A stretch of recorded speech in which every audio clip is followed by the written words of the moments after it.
তাতে মনে হচ্ছে তারা বাংলাদেশেও ভোট বাধাদানের জন্য ব্যাপক প্রস্তুতি আস্তে আস্তে আস্তে আস্তে নিচ্ছে। রাজনৈতিক দল তাদের সিদ্ধান্ত জুডিশিয়ারিকে কখনোই ঠেলে দেওয়া উচিত না। জাতীয় পার্টি অনেকবার ভাঙনের শিকার হয়েছে, বাট তাদের মূলধারার জাতীয় পার্টির কোনো অসুবিধা হয়নি। ইনফ্যাক্ট বিএনপিও ভাঙনের শিকার হয়েছে। তৈমুর আলম খন্দকার একটা ছোট অংশ দিয়ে গতবার ভোট করলেন, শমশের মোমিন চৌধুরী ছিলেন, ব্যারিস্টার শাহজাহান ওমরও ভোট করলেন। তার আগে বিকল্পধারা বি চৌধুরী ভেঙেছিলেন, এর আগে নাজমুল হুদা ভেঙেছিলেন। আওয়ামী লীগও যখন শেখ হাসিনা আসলো তখন আওয়ামী লীগ ছিল হাসিনা গ্রুপ, দেন ছিল হচ্ছে মিজান গ্রুপ, দেন ছিল রাজ্জাক সাহেবের গ্রুপ। রাজ্জাক সাহেব তো কাস্তে মার্কে 91 সালে ভোটও করেছিলেন। তো এগুলো তো দলে হয়। যেটা মান্না ভাই বলতে চেয়েছেন যে জাতীয় পার্টি অসম্ভব গুরুত্বপূর্ণ, মানে জাতীয় পার্টির গুরুত্বের সাথে 71-এর চেতনার একটা গুরুত্ব অ্যাড হয়ে গেছে। আমি মান্না ভাইয়ের মতো জাতীয় পার্টিকে এখনই অত শক্তিশালী মনে করি না। জাতীয় পার্টির নিজের সংগঠন গুছাতে হবে, আমাদেরকে শক্তি বাড়াতে হবে, ভোট বাড়াতে হবে। অনেকে আকাশে বাকাশে যেটা বলছে অন্য দল আমাদেরকে ভোট দেবে, এগুলো মানে অনেক ইফ বাটের ব্যাপার আছে।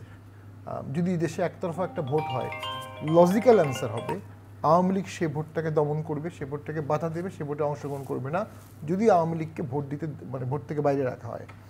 আর আওয়ামী লীগকে যদি আপনি ভোটের নেন তাহলে আওয়ামী লীগ ভোট করবে।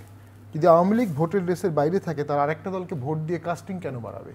বাংলাদেশে অতীতে যত একতরফা ভোট হয়েছে, যারা ভোটে অংশগ্রহণ করেনি বা যাদেরকে বাদ দেওয়া হয়েছে তারা ভোটদানে বিরত ছিল, ভোটকে বাধা দান করেছে। এবং সারা পৃথিবীতে আওয়ামী লীগের যে কার্যক্রমগুলো দেখছি তাতে মনে হচ্ছে তারা বাংলাদেশেও ভোট বাধাদানের জন্য ব্যাপক প্রস্তুতি আস্তে আস্তে আস্তে আস্তে নিচ্ছে। এবং নেওয়াটাই স্বাভাবিক, কারণ তাদেরকে ভোটের বাইরে রাখা হচ্ছে। তো সেখানে কে মাথা কে লেজ এটা ইম্পর্টেন্ট না। মান্না ভাইয়ের মতো বিশাল রাজনীতিবিদের মাথায় যে জাতীয় পার্টি আছে এটাই বিশাল ব্যাপার। এটাই জাতীয় পার্টির এখন অর্জন, যে জাতীয় পার্টি এখন একটা বড় ফ্যাক্টর। এবং মান্না ভাইয়ের মতো বড় নেতার মাথার ভিতরে চিন্তার মধ্যে জাতীয় পার্টি একটা অংশ হয়ে আছে। তো সেখানে আমরা মনে করি জাতীয় পার্টি এখন অতীতের যে কোনো সময়ের জন্য রাজনৈতিক প্রেক্ষাপটে গুরুত্বপূর্ণ হচ্ছে। এবং আমাদের উপর ব্যাপক টর্চার হচ্ছে, মামলা হচ্ছে, অ্যারেস্ট হচ্ছে, গ্রেফতার হচ্ছে, পার্টি অফিসে আগুন দেওয়া হচ্ছে, বিভিন্ন জেলা পর্যায়ের অফিসে আগুন দেওয়া হচ্ছে। আমরা এগুলো প্রতিহত করে সামনে আগায় আছি। আরেকটা জিনিস অনেকে বলছে 106 দিয়ে লিগাল ফ্রেমওয়ার্কের কথা বলছে অনেকে, যে এরকম একটা তো ফ্রেমওয়ার্ক অর্ডার 1970 সালেও ছিল। 25শে মার্চ 1969-এ ইয়াহিয়া খান ক্ষমতা নেন। সে সময় একটা ব্যাপক আন্দোলন হয় আইয়ুব খানের বিরুদ্ধে। আইয়ুব খানের কাছ থেকে ইয়াহিয়া খান ক্ষমতা নেন। উনি ক্ষমতা নেওয়ার কিছুদিন পরেই 30শে মার্চ এলএফও অর্ডার দেন। যারা পুরনো লোক তাদের মাথায় এখন এটা আছে।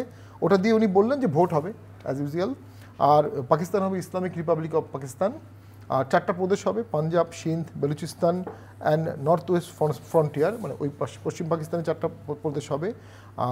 আর বললেন তো ওই এলএফওটা কেন ছিল? তখন সংবিধান ছিল না। পাকিস্তানের ব্যর্থতাই হচ্ছে প্রথম 10 বছর লেগেছে তাদের সংবিধান করতে, এরপরে সেই সংবিধান আবার 62-তে হয়েছে, আবার সাসপেন্ডেড হয়েছে। সংবিধান যেহেতু ছিল না, ভোট করবে কিভাবে, পার্টিগুলো রেজিস্ট্রেশন করবে কিভাবে, কোন পার্টি কোন ক্রাইটেরিয়া রেজিস্ট্রেশন হবে, ওই এলএফও অর্ডারটা তখন দেয়া ছিল। ওটার রেফারেন্স কিন্তু এখন অনেকে টানছে, কিন্তু ওটা এখন কোনোভাবেই রিলেভেন্ট হওয়ার কোনো কারণই নাই। তখন সংবিধান ছিল না, তখন সংবিধান ছিল না, গণপরিষদও ছিল না, তখন ভোট একটা করতে হবে, তখন এই একটা কাঠামো উনি তৈরি করলেন। আরেকটা কি হলো, ওই ভোটে কিন্তু চিফ ইলেকশন কমিশনার ছিলেন জাস্টিস সাত্তার, যিনি জিয়াউর রহমানের বিএনপিতে পরে যোগ দিলেন এবং জিয়াউর রহমানের মৃত্যুর পরে যিনি বাংলাদেশের রাষ্ট্রপতি ছিলেন, যার কাছ থেকে এরশাদ ক্ষমতা নেন, ওই 70-এর ভোটে কিন্তু উনি ছিলেন চিফ ইলেকশন কমিশনার। নাও 106-এর আরেকটা কথা বলা হচ্ছে, 106-এর নেন, যেটা বিএনপি সালাউদ্দিন সাহেবও বলেছিলেন, অসম্ভব জ্ঞানী মানুষ এবং আমি খুব মনোযোগের সাথে তার বক্তব্য শুনি, অসাধারণ ব্যাখ্যা দেন। তবে উনি যে বলেছেন 106-এর পারমিশন নিতে বা অনুমতি নিতে বা পরামর্শ নিতে, আমি মনে করি রাজনৈতিক দল তাদের সিদ্ধান্ত জুডিশিয়ারিকে কখনোই ঠেলে দেওয়া উচিত না। প্রথম কথা হচ্ছে এটা জুডিশিয়ারির কাজ না। 2 হচ্ছে 106 বলেছে যেখানে আইনের কোনো ব্যাখ্যার প্রয়োজন হবে জনস্বার্থে, সেটা রাষ্ট্রপতি চাইলে সুপ্রিম কোর্ট একটা উপদেশ দিতে পারেন, সেটা বাইন্ডিংও হবে না, কিন্তু সেটা ল না। কিন্তু যেখানে ল নাই, where there is a vacuum of law, সেই ভ্যাকুয়াম অফ ল 106 দিয়ে আপনি কখনো ফিল আপ করতে পারবেন না। হ্যাঁ, এখন বলতে পারেন যে এই সরকার যখন আসছিল তখন 106-এর একটা মতামত নিয়েছিল, তখন দেশে নো গভর্নমেন্ট ছিল, ডক্ট্রিন অফ নেসেসিটি তখন অ্যাপ্লিকেবল ছিল, একটা গভর্নমেন্টকে বসাতে হবে। কিন্তু এখন 1-1.5 বছর পরে আর ওই ডক্ট্রিন অফ নেসেসিটির কোনো দরকার নাই। এখন এটা পলিটিক্যাল রাজনৈতিক দলগুলো একত্রিত হবে, হয়ে সমাধান করবে, যদি এখনই না হয় পরে হবে, সব সমাধান যে এখনই করতে হবে তা তো না।